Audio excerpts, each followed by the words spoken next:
দেখো তারপর 33-এর যদি এক্সের জায়গায় 0 বসায় তাহলে এখানে 2^0 -1 আর নিচে আমাদের √1 + 0 -1 হচ্ছে, মানে উপরে আমাদের 1 - 1 হচ্ছে আর নিচে এটাও 0 হচ্ছে, মানে 0/0 ফর্ম আছে।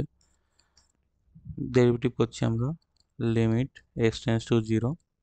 দেখো 2√x এর ডেরিভেটিভ করলে কি হবে, 2√x হবে, কিন্তু ওর সঙ্গে লগ ই বেস নেওয়া যায়, কিন্তু একটা লগও দেখছি আমরা ই বেসে দিইনি, তাহলে আমরা একবারে log 2 লিখতে পারছি, মানে log ই বেস এই 2টা হওয়ার কথা। আর নিচের ডেরিভেটিভ করলে দেখো রুটের ডেরিভেটিভটা আমরা বারবার বলেছিলাম, এটা মনে রাখবে, √x এর ডেরিভেটিভ করলে হয় আমাদের 1/2√x, মানে পাওয়ার রুলেই হয় কিন্তু বারবার ইউজ হবে বলে আমরা এটা মনে রাখতে পারি।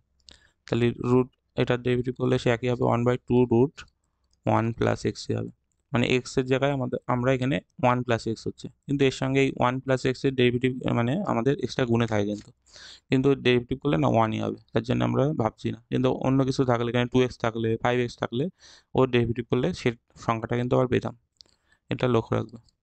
তাহলে এখানে x এর মান 0 হলে এখানে 2√0 হচ্ছে log 2, আর নিচে আমাদের 1 হচ্ছে 2 1 1 + 0 মানে 2 হবে, তাহলে এটার মান 1, তাহলে এখানে এই 2টা উপরে চলে যাবে, তাহলে বলতে পারছি 2 log 2, মানে অপশান সি হচ্ছে কারেক্ট। এটাকে কিন্তু আবার log 2 এর স্কয়ার মানে log 4 লেখা যায়, মানে অপশান এইভাবে চেঞ্জ করতে পারে।